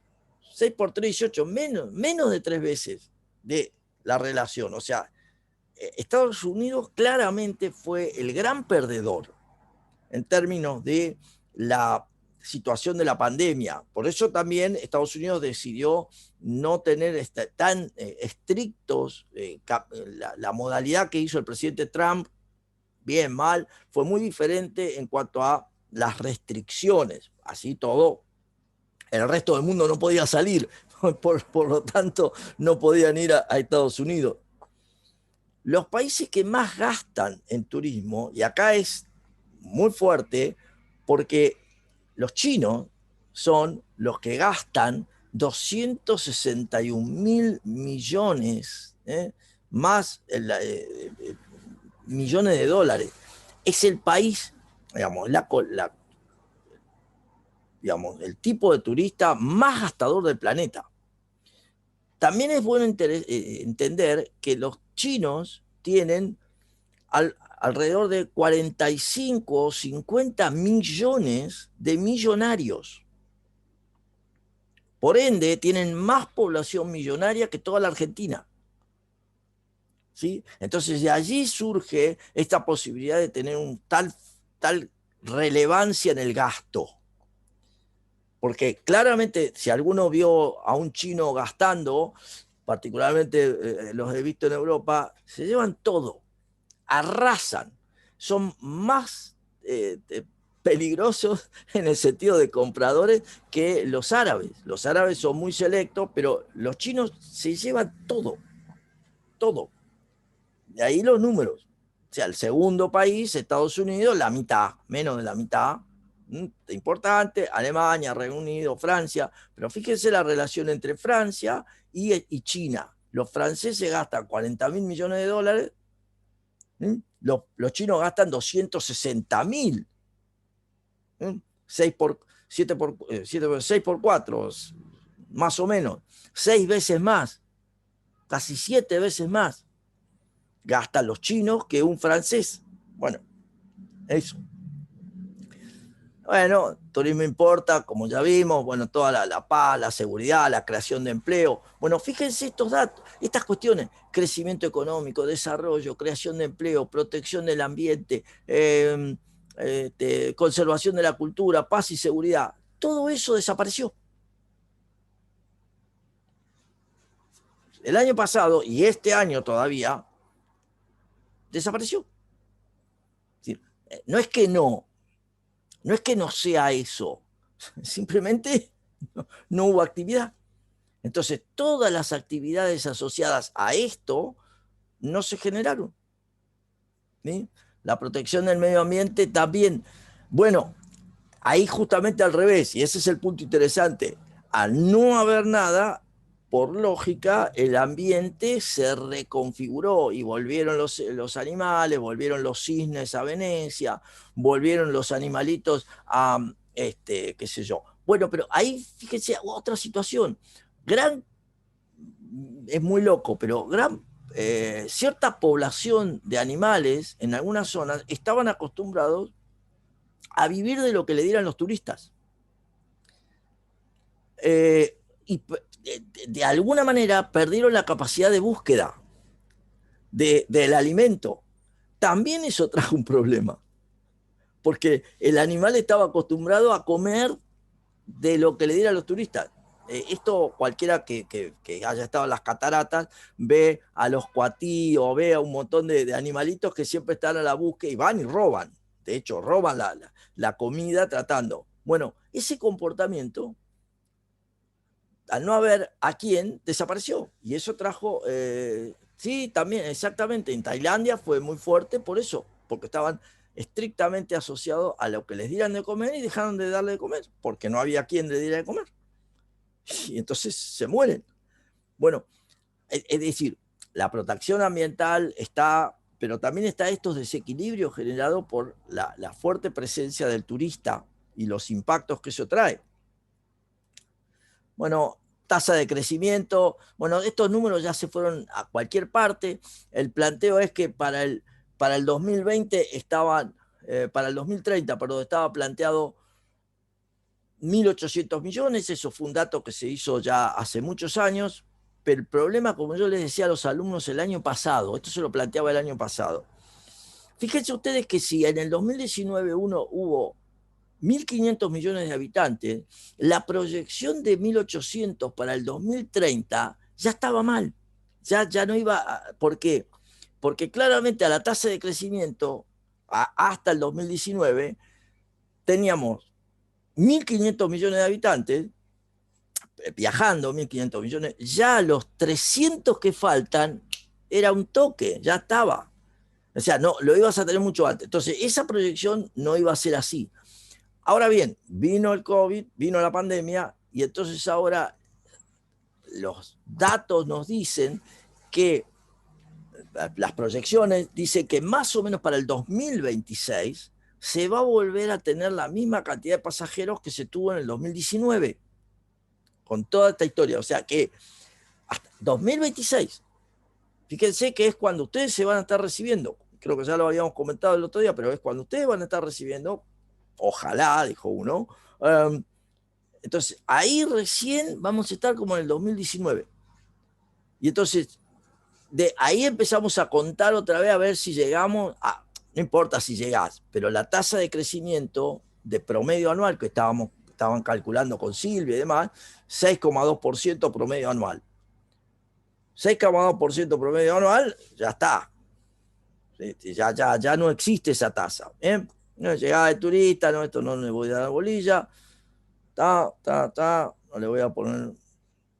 Pues son todos números que solo me importan para entender la dimensión, pero ya perdieron sentido. La idea de la mundialización es sí válida, porque siempre lo planteo de esta manera, es quiénes estaban viajando y cómo se repartía el turismo en los años 50, cuando es un poquito cuando empezás a conversar de turismo. Fíjense que los 5 primeros países representaban el 71% de la cuota mundial. 5 países. Y entonces tenías una segunda tanda, otros 5, el 17%, una tercera que era el 9%, y te quedaba un 3%. Pero entre los 15 primeros ya tenías el 97% explicado de todo el turismo. Cuando avanzás en el tiempo, te das cuenta que 2000 y más, los 5 primeros países solo muestran el 35% de la cuota. Esto es, los 5 en los 50 eran el 71%. Estaba concentrado Estados Unidos, Canadá, Italia, Francia y Suiza. Chau, arriba. La foto que vimos de las corrientes turísticas, todos arriba. Ahora bien, después del 2000, en los últimos años, los 5 primeros solo explican un tercio. Francia, Estados Unidos, España, Italia, China no estaba. Los 5 segundos explican más o menos lo mismo que en los 50, 15%. Los 5 terceros explican más o menos lo mismo que en los 50, 11%. ¿Dónde está la diferencia?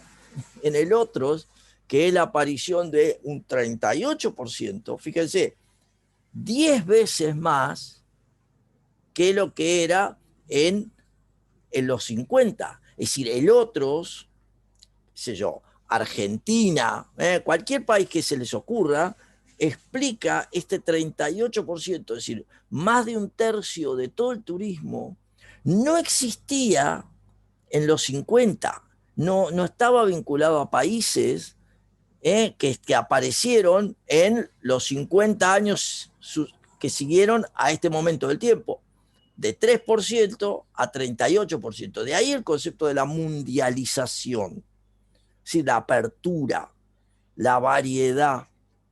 Ahí está donde uno lo interpreta, ¿sí? Se ve, premio doble, me perdí, Tailandia, no pasa eso, un premio doble. Ah, no sé, Alan, ahí no. No sé a qué iba. Y toda esta cuestión que vuelve a aparecer, porque si bien este es un gráfico que ya tiene un tiempo, pero la relevancia de este gráfico es por lo siguiente. Cada vez que la economía, que el turismo se cae, y piensen cuando tuvo las grandes situaciones de las sacudidas externas, la caída en los años, acá estamos en el 90, los primeros efectos, la caída cuando estuvo en el 2000, el 11 de septiembre, las Torres Gemelas, la gripe aviar, todas las situaciones, las caídas, acá la gran recesión en el 2008, 2009, ¿cuál es la particularidad que muestra el turismo? Que después de una gran caída siempre tiene una gran recuperación. Para que técnicamente lo entendamos, el turismo era un buen chiste porque nos recibimos con el crecimiento del turismo. Bueno, sí, está bueno, eso está bien. Digo, técnicamente el turismo se comporta, lo vamos a ver en la unidad 3, como un bien de lujo. Esto es, que cuando tenemos problemas económicos, es lo primero que dejamos de hacer. Es lo que podemos, digamos, no es relevante, no es importante turismo. Entonces, lo primero que nos resignamos es el turismo, pero también es lo primero que queremos hacer cuando nos recuperamos. Y entonces lo que están viendo en estos gráficos, en las dos marcas y en la tercera también, es que cuando se cae el turismo, los valores en negativo, luego hay una recuperación más que proporcional. Y esto es el reflejo de un bien que se comporta como un lujo. Lo vamos a aprender técnicamente, pero ya se los estoy comentando. Es decir, la idea de lujo es eso. Cuando me recupero más rápido. Entonces, en este momento, noten ustedes que hay muchos individuos, muchas personas en el mundo que quieren viajar, pero se ha complicado, porque entonces ahora aparecen todas las situaciones de a volver, como ha pasado antes, pero es probable a volver a crecer, como ha pasado antes, pero es probable que eso no ocurra, y es probable que eso no ocurra por las dificultades asociadas a las nuevas cepas del virus, y a toda la movida de la imposibilidad de movernos, porque de hecho nos queremos mover como individuos, pero los gobiernos no están abriendo la frontera. Entonces, está bien. Uno puede decir, bueno, sí, Hay muchas fronteras que cerraron recién ahora también. ¿Cómo? Y hay muchas fronteras que cerraron recién ahora Sí, en exactamente. muchísimos países. Está bien, han cerrado, pero el punto, de nuevo, vos podés tener la frontera abierta, pero en realidad no podés salir del país, del otro país. Entonces, la complicación para hacer la acción de turismo está asociada a que tengas una empresa que pueda organizar el viaje, un prestador que pueda dar el servicio y que las fronteras de ambos países estén abiertas. Ahí tenés toda la historia. Entonces, en muchos casos hay países que han abierto su frontera, pero que no pueden recibir turistas porque el otro país no lo está permitiendo la salida. Ese es parte del juego. Pero nada. Entonces, esto tiene que ver con lo que decíamos, la vulnerabilidad, la resistencia del turismo. Es decir, el turismo es resiliente en el sentido que tiene la capacidad de recuperarse rápidamente. Pero, como les decía, hoy por hoy todos los análisis de turismo no están planteando la recuperación antes del 2026.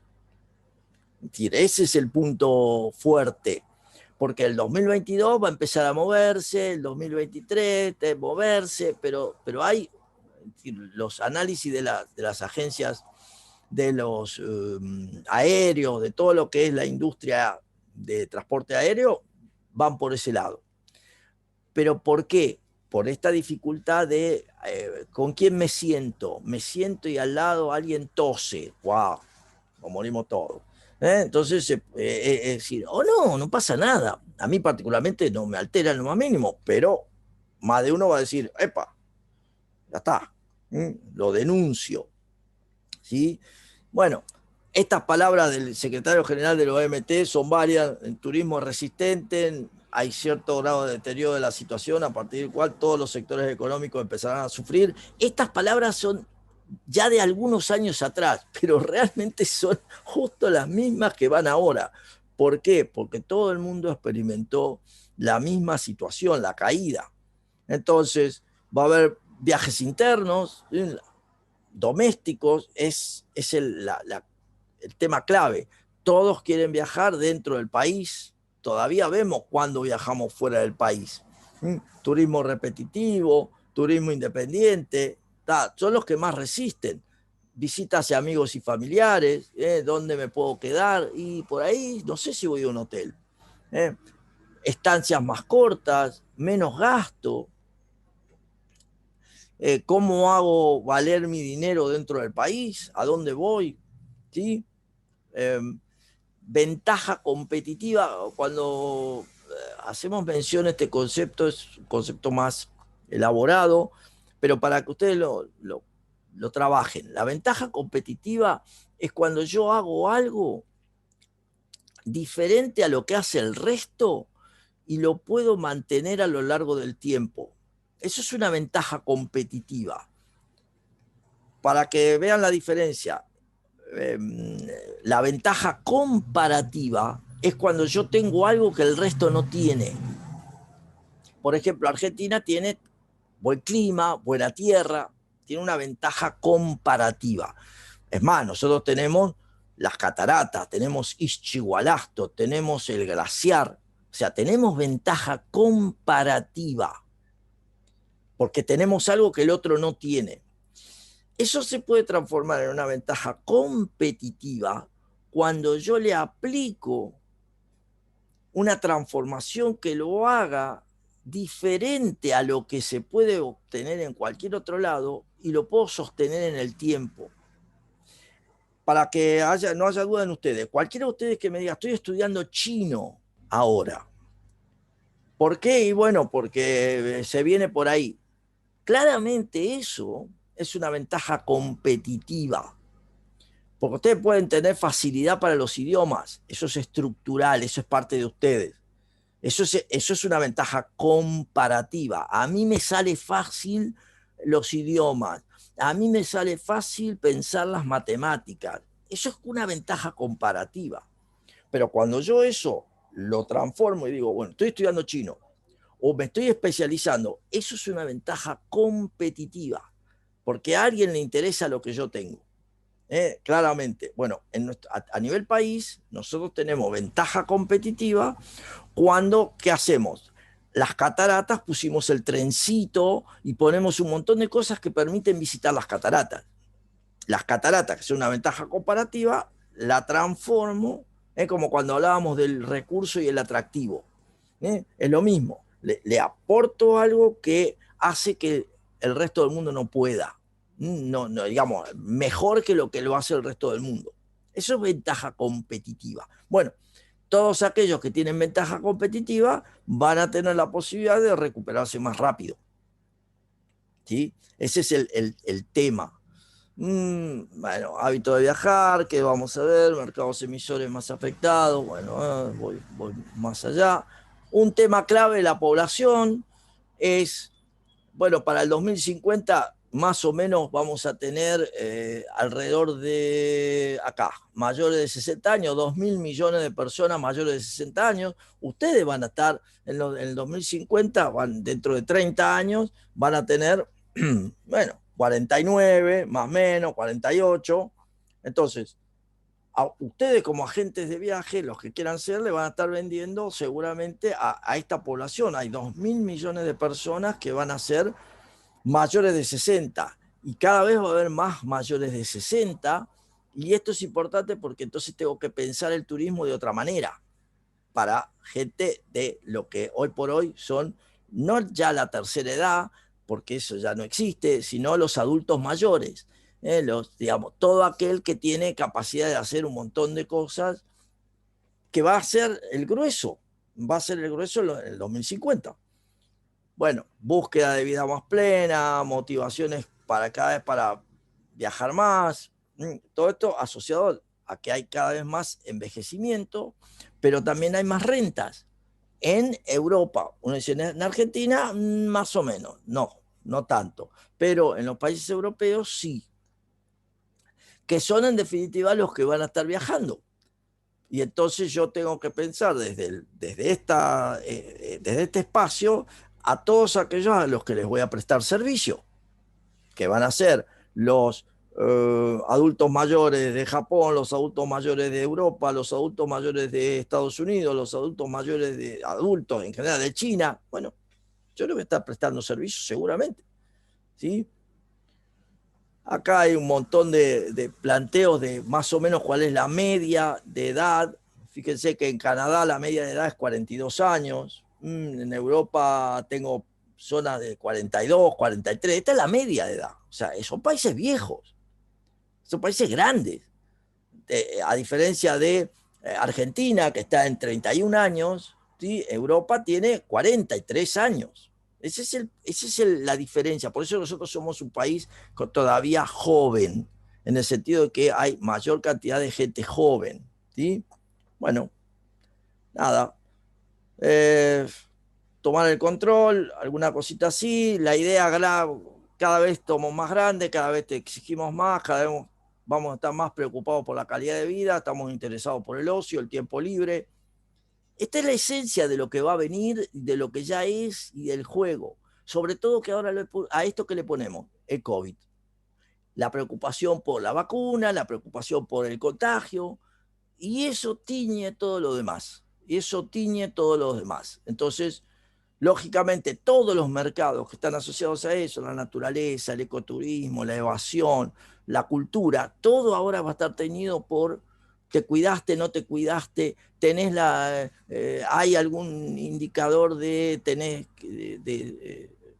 pasaporte, el pasaporte que se viene para vacunado o no vacunado. Bueno, esto es parte del juego que va a venir, ¿sí?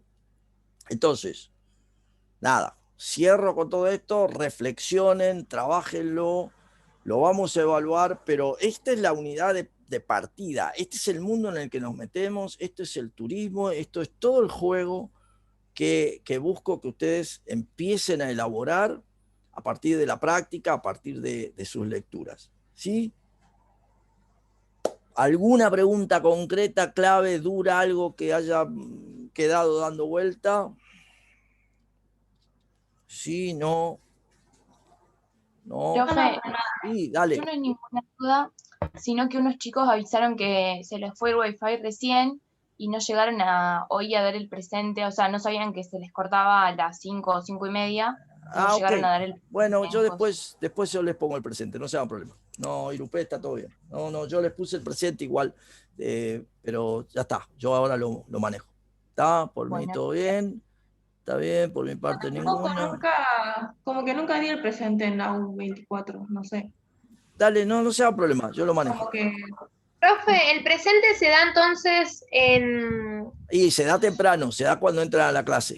Ah, sí, está bien, porque yo le habías dicho a los chicos que se acuerden de ponerlo, pero tampoco sabía que Está tenía puesto. cierto horario, pero igual lo puse, nada más que Bueno, no sabía que genial. tenía hasta cierto horario. Bueno, 10 puntos entonces. Bueno, la F, Mariano, no sé qué será, pero está todo bien. La FF, falso. Bien, entonces les agradezco mucho y nos vemos la semana que viene. Buenísimo, Continuamos. profe. Pásenla lindo, disfruten. Gracias, profe. Chao, chao. Chau, chau. hasta luego. Hasta el próximo viernes. Chao, chao, chao. Hasta la próxima. Chao. Gracias, profe.